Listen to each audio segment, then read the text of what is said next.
하물며 영원하신 성령으로 말미암아 흠없는 자기를 하나님께 드린 그리스도의 피가 어찌 너희 양심으로 죽은 행실에서 깨끗하게 하고 살아계신 하나님을 섬기게 못하겠느냐. 오늘 저는 여러분과 함께 예수님의 보혈이라는 제목으로 은혜를 나누고자 합니다. 아담이 타락한 후 그의 아내 하와와 함께 에덴에서 쫓겨나 가시와 은극히 투성인 땅을 경작하면서 이마에 땀을 흘리며 고된 삶을 아담과 하와는 살 수밖에 없었습니다. 그들 사이에 두 아들 즉 가인과 아벨이 태어났고 그 아들들이 다 장성하며 그들이 각각 독립생활을 출발했었습니다. 맏아들 가인은 농꾼이 되었고 작은 아들 아벨은 목축을 하는 자가 되었었습니다. 그들의 아버지 아담은 그들에게 늘 가르쳐주신 교훈이 있습니다. 그것은 그들이 하나님께 반드시 1년에 정기적으로 제사를 드려야 하며 그 제사를 드릴 때는 단을 샀고 어린 양을 잡아 피를 쏟고 그 기름과 고기를 들여서 제물로 삼으라고 신신당부를 했습니다. 그것이 바로 하나님께서 아담에게 명령하신 것입니다. 그것은 장차 하나님의 아들 예수님께서 인류의 죄를 대신해서 이 세상에 육신을 쓰고 오셔서 하나님 앞에 어린 양 제물로 피를 흘리고 그 몸을 찢어 제물에 되어 죽을 것을 상징적으로 보여주시는 것입니다. 이러므로 하나님께서는 오직 우리 주 예수 그리스도의 상징적인 제단을 통해서 백성들과 만날 것을 언약해 주신 것입니다. 아벨은 아버지의 교훈을 따라 그대로 제사를 드리니 하나님께서 기쁘게 바라주셨으나 가인은 제단을 쌓고 자기의 손으로 지은 곡식을 가지고서 제물을 드리며 하나님이 노하셔서 그 제물은 돌보아 주지 아니하셨습니다. 이때로부터 시작하여 구약 4,700년 동안 족장 시대를 거쳐 이스라엘 왕국 시대를 지나면서 기나긴 세월 동안에 짐승의 피가 강물같이 흘러넘쳤습니다. 이스라엘은 하나님을 만날 때마다 짐승을 잡아 피를 흘려야만 된 것입니다. 성경 히브리서 9장 21절로 22절에 또한 이와 같이 피로서 장막과 섬기는 일에 쓰는 모든 그릇에 뿌렸느니라. 율법을 쫓아 그의 모든 물건이 피로서 정결케 되나니 피 흘림이 없은즉 사함이 없나니라고 기록하고 있는 것입니다. 그러므로 이 강물 같은 짐승의 피 흘림은 오직 2000년 전 하나님의 아들 예수 그리스도께서 이 땅에 강림하사 십자가에 못 박여 몸짓고 피를 흘리심으로 완성되었던 것입니다. 진실로 그리스도의 보혈로 말미암지 않고는 어떠한 사람도 하나님 앞에 나갈 수가 없고 또 하나님은 어떠한 사람의 제물도 예수 그리스도의 보혈을 통하지 않고는 받아들이지 않는 것입니다. 그러면 첫째로 그리스도의 보혈은 왜 우리에게 그렇게 중요한가? 그리스도의 보혈은 우리의 죄악의 수치를 씻어주기 때문에 중요한 것입니다. 여러분, 하나님을 반역한 아담과 하와의 벌거벗은 수치와 무화과 나무 잎으로 엮은 치마에 대한 이야기를 잘 알고 있습니다. 아담과 하와가 하나님을 반역하고 하나님의 법을 어기자 하나님의 영광이 떠나버렸고 그 양심은 수치로 꽉 들어찼습니다. 부끄러워 얼굴을 들 수가 없습니다. 그래서 그들은 도망쳐 나무 뒤에 숨어 그 수치를 인간의 힘으로 막아보려고 무화과 나무 잎을 앞치마를 만들어서 입었습니다만 그것은 항구적으로 그들의 수치를 막아줄 수 없습니다. 여러분, 오늘날도 우리가 죄를 지으면 마음속에 제일 먼저 일어나는 것이 수치심인 것입니다. 죄가 적으면 수치로 덜하지만 큰 죄를 지었을 때는 수치심으로 말미암아 얼굴을 들 수가 없습니다. 이렇기 때문에 사람들은 죄를 짓고 죄가 발각될까 싶어 심히 두려워하는 것은 그들의 생애 속에 다가오는 크나큰 수치심 때문인 것입니다. 아담과 하와는 인간의 힘으로 그 수치를 도저히 막을 수가 없었습니다.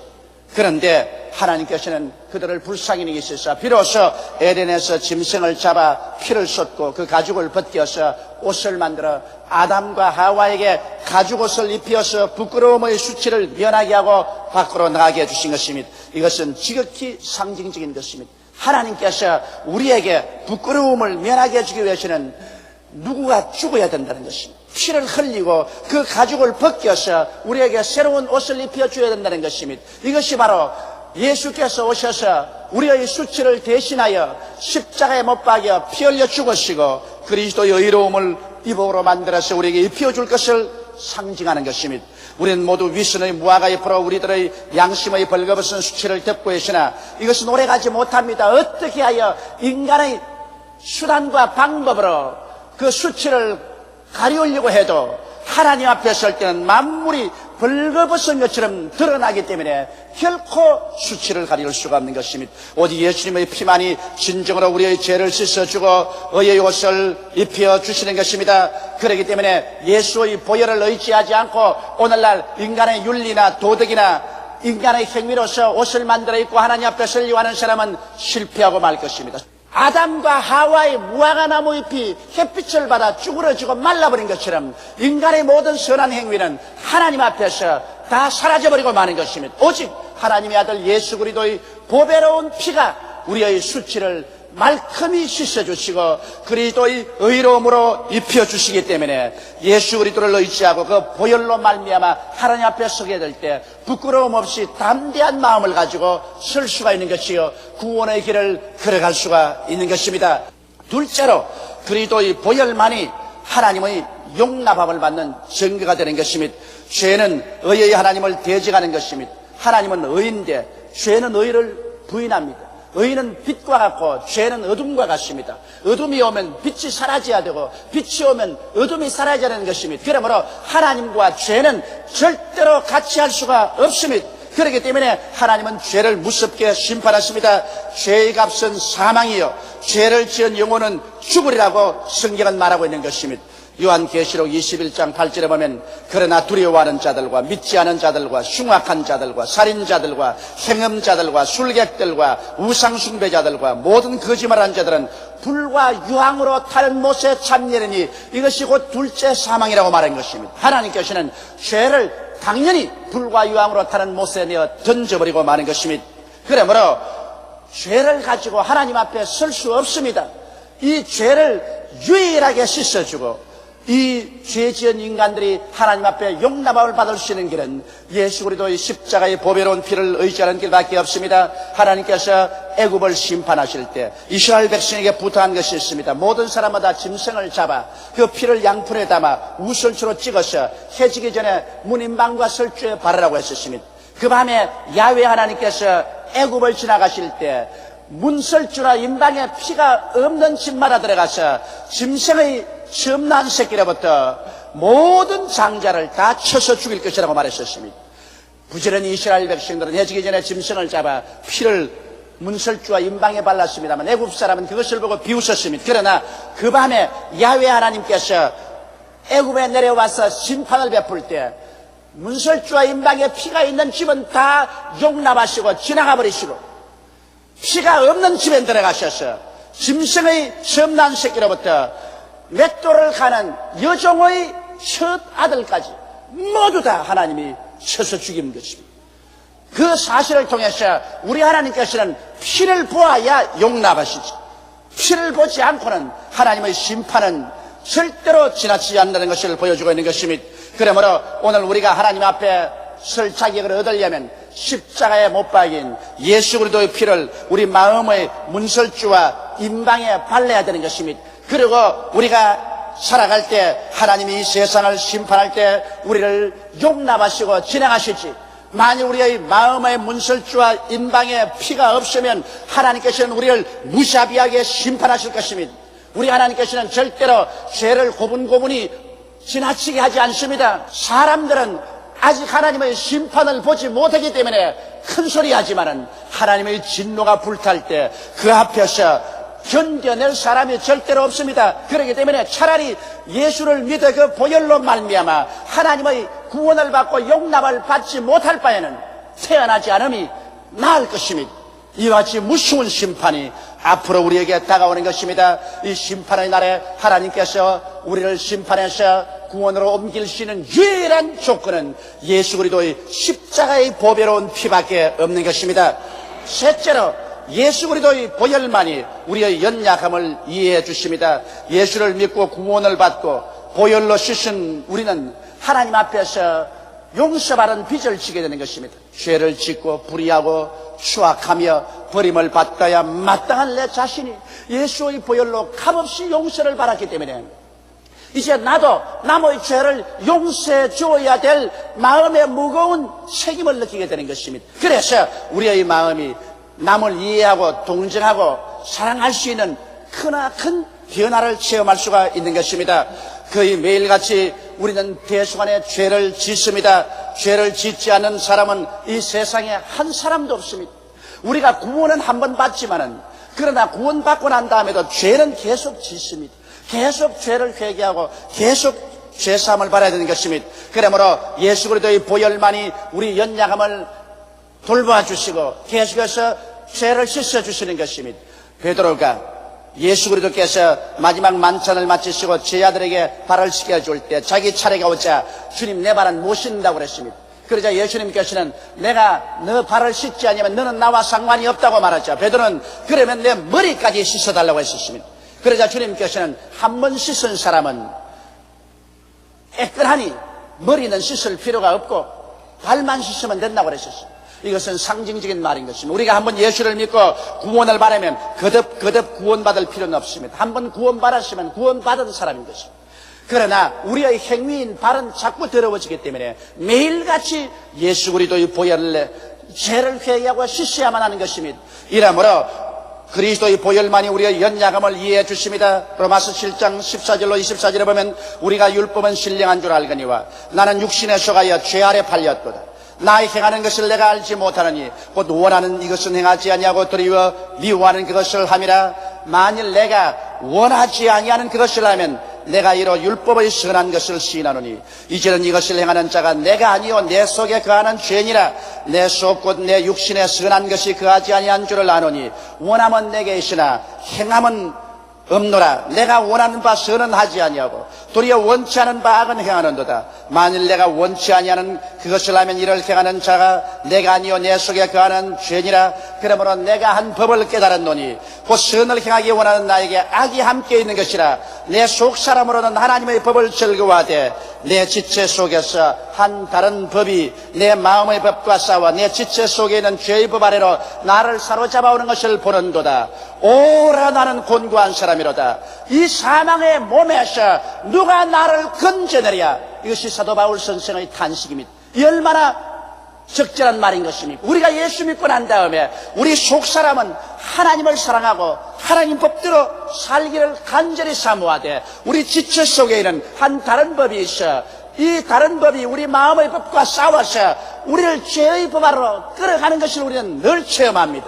이래서 예수 믿고 난 다음 우리는 피투성이의 싸움을 해야 되는 것입니다. 늘 죄와 대결해서 싸우는 것입니다. 그러나 우리가 승리하면 승리할수록 죄의 빈도는 점점 약해지고 마는 것입니다. 그러나 우리가 죄를 지을 때마다 예수 그리스도의 보혈로 씻음 받아야 됩니다. 예수 그리스도의 피는 영원한 보혈입니다. 예수의 피는 과거의 죄만 용서할 것이 아니라 현재의 죄도 미래의 죄도 용서해 주는 것입니다. 이렇기 때문에 우리는 죄를 지었을 때마다 예수 그리스도의 보혈 앞에 나와서 씻어야 되는 것입니다. 성경은 말씀하기를 만일 우리가 우리 죄를 자백하면 저는 미쁘시고 이로우사 우리 죄를 사하시며 모든 불의에서 우리를 깨끗하게 해주시겠다고 약속하고 있는 것입니다. 이러므로 구원은 한 번 받지만 죄사함은 끊임없이 받을 수 있는 것은 예수의 보혈은 여러분과 나의 연약함을 알고 계시기 때문에 우리를 돌보아 주시는 것입니다. 넷째로 그리스도의 보혈은 내게 자존심을 세워주시는 것입니다. 죄는 인간의 자존심을 파괴하고 수치심으로 좌절케 하며 자하게 만드는 것입니다. 죄를 지은 사람만큼 자기의 자존심이 파괴된 일은 없습니다. 죄를 짓고 나면은 큰 소리 하는 것 다 잠잠해지고 마는 것입니다. 얼굴을 들 수 없고 자기 존경심이 완전히 빼앗겨지고 마는 것입니다. 사람이 자존심을 잃어버리고 나면 될 대로 되라고 하는 것입니다. 이렇기 때문에 인간을 인간답게 살게 하는 것은 그 속에 자존심이 있기 때문인 것입니다. 인간이 자존심을 가지고 있을 동안에 행복합니다. 인간은 자존심을 잃어버리고 자기의 있을 곳을 상실해버리고 나면 인간은 불행의 구렁텅이 속에 빠지게 되는 것입니다. 그렇기 때문에 자존심을 잃은 인간이 어떠한 흉악한 일도 스슴지 않고 행하는 일은 자기 마음속에 극단의 불행이 다가오기 때문인 것입니다. 이러므로 사람들을 사람답게 살게 하는 것은 그 마음속에 스스로를 존경할 수 있는 자존심을 인정해 주어야만 되는 것입니다. 한 가정이 파괴되는 것도 남편이 아내의 자존심을 짓밟아버리면 그 아내는 반발합니다. 또 아내가 남편의 자존심을 자꾸만 파괴하면 그 남편은 집을 떠나버리고 마는 것입니다. 자존심이라는 것은 인간에게 있어서 살아갈 수 있는 최후의 보루인 것입니다. 이러므로 자존심을 짓밟는 말이나 일은 우리가 절대로 하지 말아야 되는 것입니다. 아무리 친한 사이라도 자존심을 짓밟아버리면 원수가 되어버리고 마는 것입니다. 그런데 죄는 인간의 자존심을 처참하게 파괴해버리고 마는 것입니다. 그러나 예수님의 보혈은 그 많은 죄와 수치를 다 담당하시고 하나님의 자녀가 되게 하여 당당히 하나님 앞에 설 수 있는 존귀한 자로 만들어주는 것입니다. 그렇기 때문에 이 세상에 버림받은 범죄인들이 예수를 믿고 난 다음에 착실하게 변하는 이유는 예수 믿고 난 다음 자기를 존경할 수 있고 자기를 용납할 수 있는 사람이 되기 때문에 착실한 사람으로서의 행동을 할 수가 있는 것입니다. 이러므로 그리스도의 보혈 이외에 우리의 자존심을 복구시켜주고 회복해 줄 수 있는 길은 없는 것입니다. 이러므로 오늘 범죄인들, 자기 자신을 못났다고 짓밟는 사람들, 자랑하는 사람들에게 예수 그리스도의 보혈을 전도해 주십시오. 그리스도의 피는 우리로 하여금 인간답게 살 수 있는 자존심을 회복시켜 주시고 우리가 당당하게 하나님 앞에 서고 사람 앞에 설 수 있도록 만들어주는 것입니다. 다섯째로 그리스도의 보혈은 남을 이해하고 사랑하게 만들어주는 것입니다.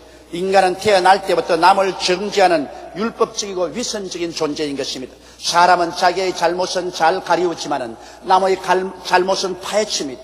자기의 연약은 잘 타당화시키지만은 남의 연약은 파멸하려고 달라듭니다. 이렇기 때문에 우리들은 우리의 마음속에 근본적으로 있는 율법주의적이고 위선적인 이 마음을 제거해야 되는 것입니다. 어떻게 제거할 수 있습니까? 예수 그리스도의 십자가의 보배로운 피가 아무 자격 없는 나를 못난 그대로 용서해 주었을 때 우리는 남도 그와 같이 이해하고 동정하고 용서해 줘야 되겠다는 무거운 마음에 빚을 지게 되는 것입니다. 그러므로 그리스도의 십자가 앞에서 죄 용서 안 받은 사람은 다른 사람을 용서해 줘야 될 마음속에 빚을 짊어지기 때문에 그 마음의 변화를 체험하게 되는 것입니다. 그래서 남을 더 이해하고 동정하고 용서해야 되겠다는 깊은 인식이 그 영혼 속에 들어오게 되는 것입니다. 이것은 바로 예수 그리스도의 보배로운 피가 우리 속에서 변화를 가져오는 위대한 역사가 되는 것입니다. 여섯째로 그리스도의 보혈은 마귀를 이기는 힘이 되는 것입니다. 마귀는 우리 사람들에게 와서 우리를 정죄합니다. 우리에게 조금만 잘못이 있어도 너는 죄인이다, 너는 자격이 없다, 너는 불의한 사람이다, 너는 하나님께 버림받았다, 너 같은 사람은 아무리 기도해도 소용이 없다, 이렇게 우리를 구박하고 짓밟아버리는 것입니다. 마귀는 우리에게 정죄하나 보혈은 우리에게 와서 죄악투성인 우리를 용서해서 의롭게 만들어서 하나님께 용납받게 만들어지는 것입니다. 그러므로 마귀가 정죄하는 것에 예수의 보혈이 들어오면 마귀는 한 길로 왔다가 7길로 도망쳐버리고 마는 것입니다. 마귀의 정죄는 아무런 힘이 없습니다. 누구든지 그리스도 예수 안에 있으면 새로운 피조물이 되어버리고 마는 것입니다. 왜냐하면 보혈이 정죄를 다 씻어버리고 의롭게 만들어주는 것입니다. 이러므로 보혈은 우리를 자유케 하는 것입니다. 마귀가 와서 사람을 얽매는 곳마다 예수의 보혈을 전도하면 그 모든 속박은 사라지고 우리는 자유와 해방을 얻게 되는 것입니다. 마귀는 상처를 입히나 보혈은 치료합니다. 마귀는 와서 두적질하고 죽이고 멸망시키는 일을 해도 예수 그리스도의 보혈은 위대한 치료의 능력을 가지고 우리에게 다가오는 것입니다. 제가 채찍에 맞음으로 너희가 나음을 입었다고 성경은 말하고 있는 것입니다. 보혈로 말미암아 하나님의 치료가 우리의 마음과 육체와 생활에 임하기 때문에 마귀는 상처 입히나 보혈은 치료하므로 마귀는 보혈 앞에 견디지를 못합니다. 그러므로 보혈은 마귀를 무력화하는 것입니다. 이러므로 오늘날 마귀를 이기는 위대한 힘이 바로 보혈인 것입니다. 물론 예수 그리스도의 이름과 하나님의 성령의 능력으로 마귀를 이기지만은 마귀가 가장 두려워하는 것 중에 하나가 예수 그리스도의 십자가 보혈인 것입니다. 왜냐하면 십자가의 보혈은 오는 곳마다 마귀의 무장을 해제시켜버린 것입니다. 정죄의 무장을 용서로 해제하고 억압의 무장을 자유로 해제해버리고 상처를 치료로 해방해버린 것입니다. 보혈이 있는 곳에 성령이 역사하시고 보혈이 있는 곳에 하나님의 사랑이 넘쳐나는 것입니다. 일곱째로 그리스도의 보혈은 하나님의 찬양이 되는 것입니다. 여러분, 예수 그리스도의 보혈을 볼 때마다 하나님은 기뻐하십니다. 왜냐하면 하나님의 뜻은 인류의 죄를 청산하고 구원하는 것인데 이 일은 다른 방법으로 할 수가 없습니다. 그러므로 예수님은 아버지의 뜻을 이루기 위해서 하늘의 영광 보좌 버리시고 마리아의 좁은 태에 잉태되시고 이 세상에 태어나서 33년 동안 이 땅에 살면서 하나님의 뜻을 전파하시고 최후의 십자가에 자진하에 올라가셔 죄 없는 그 몸이 인류의 모든 죄를 대신 짊어지고 찢기고 피를 쏟은 것입니다. 그러므로 예수 그리스도의 보혈을 볼 때마다 하나님은 그 아들 예수님께서 얼마나 아버지께 충성했다는 것을 알고 보혈을 보고 하나님은 크게 기뻐하시는 것입니다. 예수님의 충성의 증거가 바로 보혈이기 때문에 우리가 보혈을 주장할 때 하나님께서는 기뻐하고 즐거워하시는 것이요, 보혈을 주장하는 곳에 예수 그리스도의 영광이 나타나는 것입니다. 그리고 보혈은 하나님의 뜻을 성취했었습니다. 왜냐하면 이 세상 모든 인류가 죄를 짓고 멸망하는 것이 하나님의 뜻이 아닙니다. 하나님은 한 사람이라도 더 많이 회개하고 구원받는 것이 하나님의 뜻인데 이것은 예수의 보혈이 성취하고 있는 것입니다. 그렇기 때문에 보혈이 주장되는 곳마다 하나님의 뜻이 이루어지기 때문에 하나님은 기뻐하시는 것입니다. 주기도문에 뜻이 하늘에서 이루어진 같이 땅에서 이루어지이다라고 말했는데 바로 보혈은 하나님의 뜻을 인류 가운데 이루어서 인류를 구원하셔 하나님 백성으로 만드는 위대한 뜻을 이루고 있기 때문에 하나님은 보혈을 즐거워하시는 것입니다. 또한 보혈은 천국 백성들의 기쁨의 노래가 됩니다. 이 땅에서만 보혈을 찬양할 것이 아니라 나중에 우리가 부활 승천하여 천당 올라가셔도 내내 노래 부를 것 보혈밖에 없습니다. 다른 찬송은 다 사라질지라도 보혈에 대한 찬미는 그치지 않습니다. 왜냐하면 여러분과 나같이 죄악투성의 인생이 구원을 받아 천국 백성이 되어 하늘의 영광을 누릴 수 있게 된 것은 예수 그리스도의 십자가의 보혈 때문에 그렇게 된 것입니다. 그러므로 보혈에 대한 감사와 찬송은 영세 무궁토록 온 천지에 울려 퍼질 것입니다. 이러므로 천국에 가면 이 땅에서보다 더 놀랍게 예수 그리스도의 보혈에 대한 찬미와 감사가 넘쳐나게 될 것입니다. 그러므로 천국 백성들의 기쁨의 노래가 바로 예수 그리스도의 십자가 보혈이라는 것을 잊어서는 안 되는 것입니다. 이러기 때문에 그리스도의 보혈은 영세의 영광이 되는 것입니다. 인간의 어떠한 종교도 율법도 윤리 도덕도 인간을 절망적인 죄악의 정죄로부터 자유케 할 힘이 없습니다. 오직 하나님의 아들 예수님의 십자가 보혈만이 우리를 정죄해서 영영히 자유케 하고 인간의 자존심과 존엄성을 회복시켜 주며 하나님의 백성이 되게 해서 영원히 살 수 있게 만들어주는 것입니다. 그러므로 나의 죄를 씻기는 예수의 피밖에 없네. 다시 성취하기도 예수의 피밖에 없네. 예수 그리스도의 보혈을 매일같이 찬양하고 그리스도의 보혈을 힘차게 의지하는 여러분 되시기를 주님의 이름으로 축원합니다.